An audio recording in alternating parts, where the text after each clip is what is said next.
আসসালামু আলাইকুম। খুঁটিনাটি তথ্য থেকে আপনাদেরকে স্বাগত জানাচ্ছি। দর্শক, আজকে আপনাদের সামনে নতুন একটি সার্কুলারের তথ্য নিয়ে কথা বলবো। আপনারা জানেন, বাংলাদেশ পুলিশ ইতিমধ্যে অনেক বড় সংখ্যক পুলিশ কনস্টেবল নিয়োগের জন্য তারা সার্কুলার দিয়েছে। তো বলা আছে 3600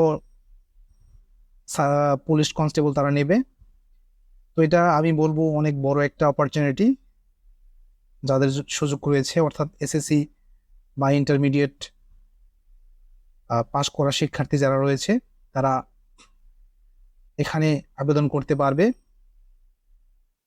তো আমি আবেদন প্রক্রিয়া নিয়ে আলোচনা করব, কিভাবে আবেদন করতে হবে এবং কি আবেদন করার পরে স্টেপ বাই স্টেপ কিভাবে তারা নিয়োগ প্রক্রিয়া চালায় সে বিষয়ে বিস্তারিত কথা বলার চেষ্টা করব। প্রথমে আসি আবেদনের তারিখ। 1 অক্টোবর অর্থাৎ আগামী মাসের 1 তারিখ থেকে প্রাথমিক আবেদন প্রক্রিয়া শুরু হবে এবং শেষ হবে অর্থাৎ আগামী মাসের 15 অক্টোবর 2024 পর্যন্ত, অর্থাৎ মোট 15 দিন আবেদনের সময়সীমা থাকবে।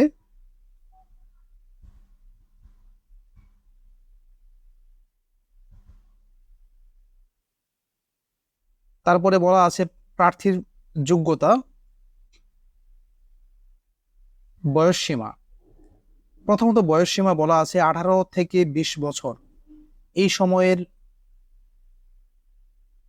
মাঝামাঝি হতে হবে, অর্থাৎ যে সকল প্রার্থীর বয়স 15 অক্টোবর 2024 তারিখ বর্ণিত সময়সীমার মধ্যে থাকবে তারা আবেদনের জন্য যোগ্য মর্মে বিবেচিত হবেন। এক্ষেত্রে মুক্তিযোদ্ধা, শহীদ মুক্তিযোদ্ধা ও বীরাঙ্গনার সন্তানদের জন্য নির্ধারিত বিদ্যমান কোটা পদ্ধতি অনুসৃত হবে।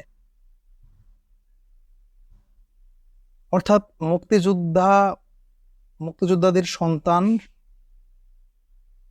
তাদের জন্য সরকার কর্তৃক 5% কোটা নির্ধারণ করে রেখেছে এবং বয়সসীমা কিছুটা তাদের জন্য বাড়ানো হয়ে থাকে।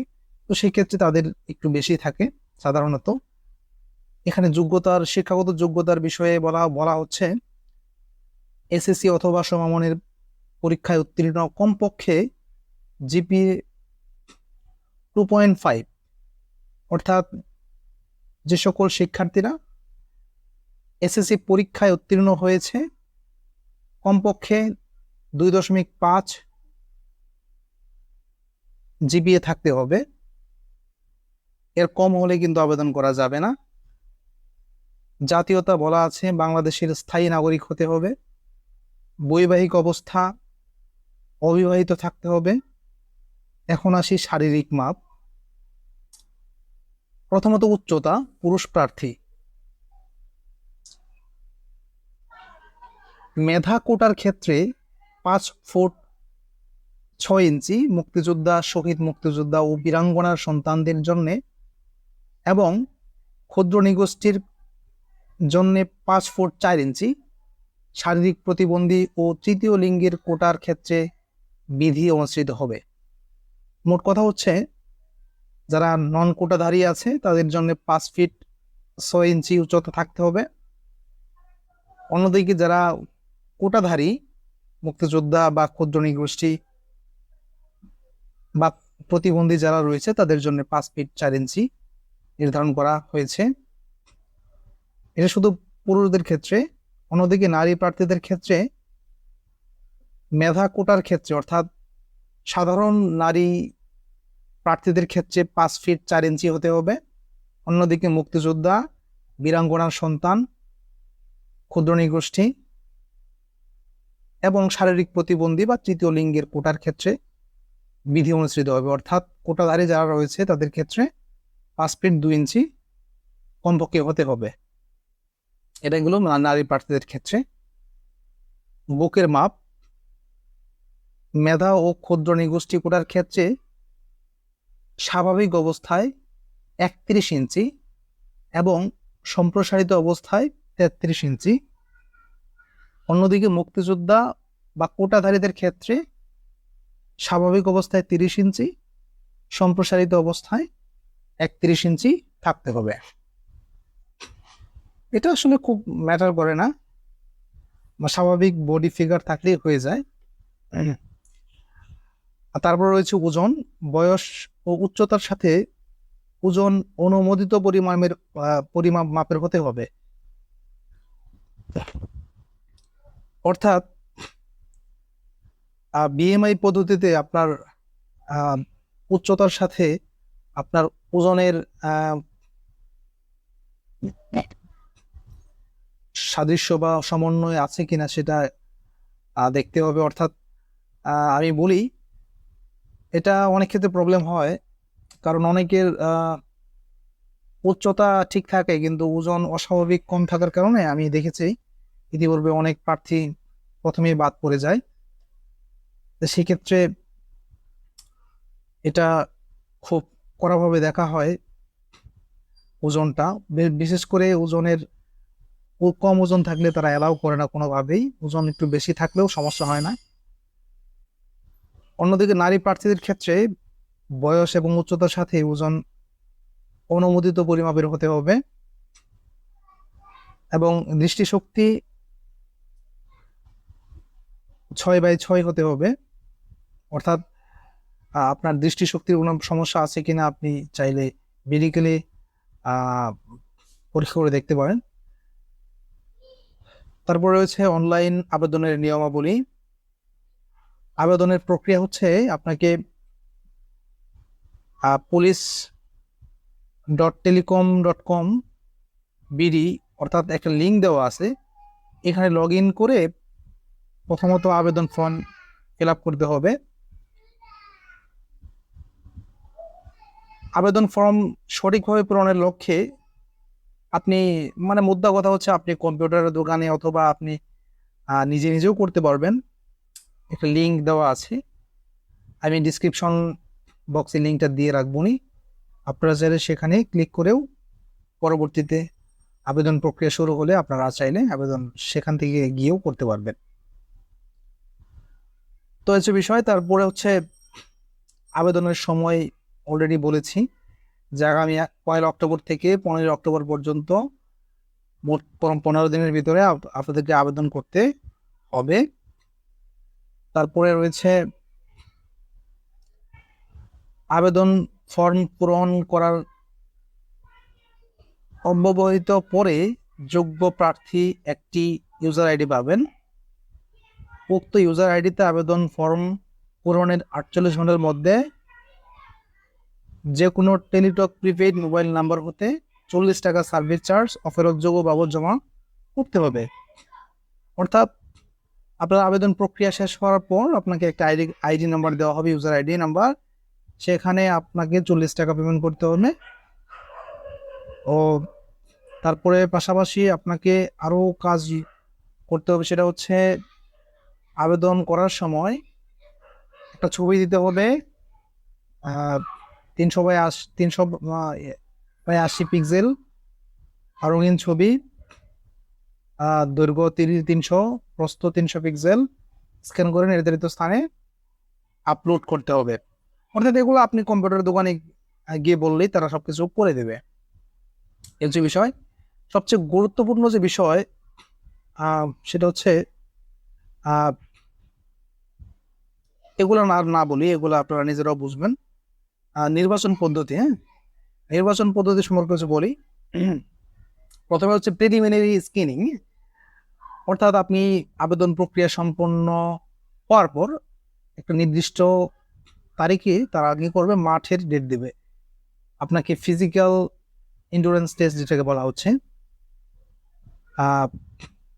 বা হচ্ছে গিয়ে প্রিলিমিনারি স্ক্রিনিং। অর্থাৎ তারা, আপনি আবেদন প্রক্রিয়া সম্পন্ন করার পরে আপনাকে 3টি ধাপে তারা আপনাকে যাচাই করবে।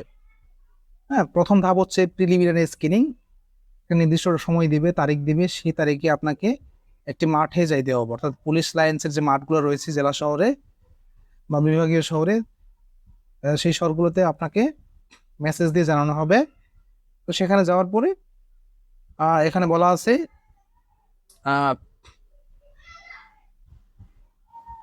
প্রিলিমিনারি স্ক্রিনিং এর মাধ্যমে নির্দিষ্ট সংখ্যক যোগ্য প্রার্থীদের শারীরিক মাপ এবং কাগজপত্র যাচাইকরণ সহ শারীরিক সক্ষমতা যাচাই বা ফিজিক্যাল এন্ডুরেন্স টেস্ট পিইটি এর জন্য বাছাই করা হবে। অর্থাৎ আপনি যখন প্রিলিমিনারি স্ক্রিনিং এ যাবেন তখন আপনাকে সাথে আপনার বিভিন্ন ডকুমেন্টস থাকবে, যেমন আপনার সার্টিফিকেট থাকবে, মূল কপি থাকতে হবে অবশ্যই, আর তারপরে হচ্ছে আপনার নাগরিক সনদ, আপনার বাবা মার নাগরিক এনআইডি কার্ডের ফটোকপি, তারপরে হচ্ছে জন্ম সনদ থাকতে হবে, চারিত্রিক সনদপত্র থাকতে হবে, চেয়ারম্যানের সার্টিফিকেট যেটাকে বলা হয়। তো সব ডকুমেন্টস আপনাকে শো করতে হবে, তারা দেখবে সব কিছু যাচাই করবে। যাচাই করার পরে আপনার সে আবেদন ফর্ম, যে আবেদন ফর্মটা আপনি কি করেছেন, ওই সংগ্রহ করেছেন, আপনি অনলাইন থেকে যেটা সংগ্রহ করেছেন, সে আবেদন ফর্মে তারা টিক দিয়ে আপনাকে সিলেক্ট করে দেবে পরবর্তী ধাপের জন্য। তো এভাবে সম্পন্ন হবে প্রিলিমিনারি স্ক্যানিং পদ্ধতি। তারপরে সেখানে আপনি যখন নির্বাচিত হবেন, পাস করবেন, তারপরে আপনাকে পাঠানো হবে ফিজিক্যাল এন্ডুরেন্স টেস্ট এর জন্য, অর্থাৎ শারীরিক সক্ষমতার টেস্ট যেটাকে বলা হচ্ছে। তো আপনি যখন সবকিছু ওকে হয়ে গেল, আপনাকে তখন খুব সম্ভবত পরের দিনই আপনাকে শারীরিক সক্ষমতার টেস্টের জন্য ডাকা হবে। তো সেদিন কয়েকটা ইভেন্ট হবে, তার ভিতরে হবে হচ্ছে আপনার দৌড়, push up, long jump, high jump, dragging, rope climbing. তো খুব সম্ভবত আপনার ফিজিক্যাল এন্ডুরেন্স টেস্ট 2 দিনে হয়ে থাকে। প্রথম দিন দৌড় হয় এবং পুশ আপ, লং জাম্প এবং হাই জাম্প, এই 4টা ইভেন্ট হয়ে থাকে প্রথম দিন সাধারণত, যতটুকু জানি আমি। তো সেদিন আপনাকে প্রস্তুতি নিয়ে যেতে হবে। তারপরে হচ্ছে আপনার দ্বিতীয় দিন খুব সম্ভবত ড্র্যাগিং, অর্থাৎ একটা ভারী কোনো একটা বস্তু দিবে, সেটাকে আপনাকে নির্দিষ্ট জায়গায় টেনে আনতে হবে। তারপরে রুপ ক্লাইম্বিং, অর্থাৎ আপনাকে রশি বেয়ে, তারপরে হচ্ছে আপনাকে এভাবে পর্যায়ক্রমে প্রত্যেকটা ইভেন্টে অংশগ্রহণ করে আপনাকে উত্তীর্ণ হতে হবে। তো বলে রাখা ভালো যে এই প্রত্যেকটা ইভেন্টে আপনি যদি উত্তীর্ণ হতে না পারেন, তাহলে কিন্তু আপনি নেক্সট ইভেন্টের জন্য কিন্তু আপনি সিলেক্ট হবেন না। আমি এই বিষয়ে বিস্তারিত পরবর্তী আরেকটা ভিডিওতে আলোচনা করব ইনশাল্লাহ। তো সবগুলো ইভেন্ট আপনি যখন সাকসেসফুলি উত্তীর্ণ হবেন, এরপরে আপনাকে লিখিত পরীক্ষার জন্য আপনাকে সিলেক্ট করা হবে। আপনার যে একটা এডমিট কার্ড আছে, সেই এডমিট কার্ডে আপনাকে সিলেক্ট করে দেওয়া হবে। পরবর্তীতে আপনাকে মেসেজ দিয়ে জানানো হবে যে you are selected for written exam. আপনি তারপরে লিখিত পরীক্ষার জন্য উত্তীর্ণ হবেন। তারপর নির্দিষ্ট সময়ে লিখিত পরীক্ষার ডেট দেওয়া হবে। সেখানে নির্দিষ্ট সিলেবাসের উপরে বেশ এখানে বলা আছে, লিখিত পরীক্ষার সম্পর্কে বলা আছে শারীরিক মাপ, কাগজপত্র যাচাই, ফিজিক্যাল এন্ডুরেন্স টেস্ট, এই উত্তীর্ণ প্রার্থীদের বিস্তারিত লিখিত তারিখে বাংলা, ইংরেজি, সাধারণ গণিত ও সাধারণ বিজ্ঞানের উপর মোট 45 নম্বরের লিখিত পরীক্ষায় অংশগ্রহণ করতে হবে। এক্ষেত্রে উত্তীর্ণ প্রার্থীদের শারীরিক মাপ, কাগজপত্র যাচাই ও ফিজিক্যাল এন্ডুরেন্স টেস্টের ফলাফল প্রকাশের 48 ঘন্টার মধ্যে যে কোনো টেলিটক প্রিপেইড মোবাইল নাম্বার হতে নিম্ন বর্ণিত ধাপ অনুসরণ করে লিখিত পরীক্ষার ফি বাবদ এত টাকা দিয়ে আবার আবেদন করতে হবে। অর্থাৎ আপনি যখন লিখিত পরীক্ষার জন্য সিলেক্টেড হবেন, তখন আপনাকে আবার আবেদন করতে হবে। হ্যাঁ, আপনাকে সিলেক্ট দিয়ে জানানো, মেসেজ দিয়ে জানানো হবে যে ইউ আর সিলেক্টেড। তখন একটা লিঙ্ক দিবে, সেই লিঙ্কে গিয়ে আপনাকে আবার আবেদন করতে হবে। সেখানে বিস্তারিত আপনার নিজের তথ্য, আপনার মানে দ্য ডিটেলস সবকিছু দিয়ে আবেদন ফর্ম ফিল আপ করার পর 120 টাকা পেমেন্ট করতে হবে। তারপরে আপনার আবেদন করার পরে একটা নির্দিষ্ট সময় পরে আবার অ্যাডমিট কার্ড দিবে, যেটা অনলাইন থেকে ডাউনলোড করতে হবে। সে অনলাইন থেকে ডাউনলোড করার পর অ্যাডমিট কার্ড নিয়ে আপনাকে নির্ধারিত তারিখে পরীক্ষায় অংশগ্রহণ করতে হবে, লিখিত পরীক্ষায়। তো সেখানে লিখিত পরীক্ষার উত্তীর্ণ হওয়ার পরে আবার হচ্ছে আপনাকে মৌখিক পরীক্ষার জন্য সিলেক্ট করা হবে। সেখানে গিয়ে মৌখিক এবং মনস্তাত্ত্বিক পরীক্ষায় অংশগ্রহণ করতে হবে। তারপরে সেখানে অংশগ্রহণ করার পর সেখানে আপনি উত্তীর্ণ হওয়ার পর সর্বশেষ আপনাকে সুপারিশ করা হবে। তার আগে আপনাকে প্রাথমিক নির্বাচন করার পর আপনার পুলিশ ভেরিফিকেশন, স্বাস্থ্য পরীক্ষা, এগুলা বা এখানে সবকিছু দেওয়া আছে। স্বাস্থ্য পরীক্ষা, পুলিশ ভেরিফিকেশন সবকিছু হওয়ার পরে আপনাকে ফাইনালি সুপারিশ করা হবে। তখন আপনাকে প্রয়োজনীয় সনদ, এখানে বিবরণ দেওয়া আছে কি কি নিতে হবে, এগুলো নিয়ে আপনাকে জমা দিতে হবে। তারপরে হচ্ছে আপনাকে প্রশিক্ষণের জন্য সারদা পুলিশ একাডেমিতে পাঠানো হবে। সেখানে 6 মাস মেয়াদী মৌলিক প্রশিক্ষণ দেওয়া হয়। আর প্রশিক্ষণকালীন সময়ে সাধারণত কিছু সুযোগ সুবিধা প্রদান করা হয়। এখানে বলা আছে ট্রেনি রেক্রুট কনস্টেবল হিসেবে প্রশিক্ষণকালীন বিনামূল্যে পোশাক সামগ্রী, থাকা, খাওয়া ও চিকিৎসা সুবিধা প্রাপ্য হবে। প্রশিক্ষণকালীন সরকারি বিধি মোতাবেক প্রতি মাসে প্রশিক্ষণ ভাতা প্রাপ্য হবে। অর্থাৎ এখানে শুধু আপনাকে থাকা, খাওয়া, পোশাক সামগ্রী এবং কি হয়তো হাত খরচের কিছু টাকা দেবে, এর বাইরে আর তারা বেতন বা আদার্স কিছু দেবে না। অ্যান্ড দেন আপনি প্রশিক্ষণ কার্যক্রম শেষ করার পরে যখন সাকসেসফুলি আপনি প্রশিক্ষণ শেষ করে তাদের কাছে যোগ্য নির্বাচিত হবেন, সেখানে আপনাকে প্রশিক্ষণ থেকে আপনাকে ছুটি দেওয়া হবে, তারপরে আপনাকে নিয়োগ করা হবে। তো সেই ক্ষেত্রে এখানে বলে দেওয়া আছে নিয়োগ এবং চাকরির সুবিধা। সাফল্যের সাথে প্রশিক্ষণ সম্পন্নকারী প্রশিক্ষণার্থীদের জন্য 2015 সালের জাতীয় বেতন স্কেলের 17তম গ্রেডে বেতন দেওয়া হবে, অর্থাৎ 9,000 টাকা স্কেল, প্রাথমিক স্কেল, সাথে ভাতা যোগ হওয়ার পর সর্বসাকুল্যে হয়তোবা 15-16 হাজার টাকার মতো বেতন দিবে প্রাথমিক পর্যায়ে। এবং বিধি মোতাবেক প্রাপ্য অন্যান্য বেতন ভাতা সহ এখানে বলা আছে। তো যাই হোক, এগুলা পরবর্তী ব্যাপার। তো এভাবে সাধারণত পুলিশ কনস্টেবলের নিয়োগ দেওয়া হয়ে থাকে। তো আমি খুঁটিনাটি বলার চেষ্টা করেছি। তো পরবর্তী আরেকটি ভিডিও বানাবো যেখানে আমি ফিজিক্যাল টেস্ট বা হচ্ছে গিয়ে প্রিলিমিনারি টেস্ট বা মাঠ পরীক্ষার যে বিষয়গুলো রয়েছে তার উপরে বিস্তারিত পরামর্শমূলক একটা ভিডিও বানাবো, কিভাবে তারা আসলে পরীক্ষাগুলা বা নিয়ে থাকে, বা দৌড় প্রতিযোগিতা বা হচ্ছে আপনার লং জাম্প, হাই জাম্প কিভাবে তারা নিয়ে থাকে, তার বিস্তারিত একটা ভিডিও বানানোর চেষ্টা করব। তো এই ছিল। তো সর্বসাকল্যে একটা কথাই বলবো, তো এটা আমি বলবো নতুন সরকার এসছে, এখানে নিয়োগ প্রক্রিয়াতে আশা করি কোনো প্রকার অনিয়ম বা টাকা লেনদেনের বিষয় থাকবে না। তো আমি ধারণা করছি যে মোটামুটি শতভাগ স্বচ্ছতার সহিত নিয়োগ প্রক্রিয়া চলবে। তো যারা যোগ্য মূলত তারাই নিয়োগ পাবে। তো যারা পরীক্ষার্থী বা প্রার্থী রয়েছেন আপনারা প্রস্তুতি নেন সেভাবে। আশা করি আপনাদের জন্য সাফল্য বয়ে আনবে, এটা একটা সুযোগ। তো এই ছিল আজকের ভিডিও। ধন্যবাদ সবাইকে, সবাই ভালো থাকবেন। আসসালামু আলাইকুম।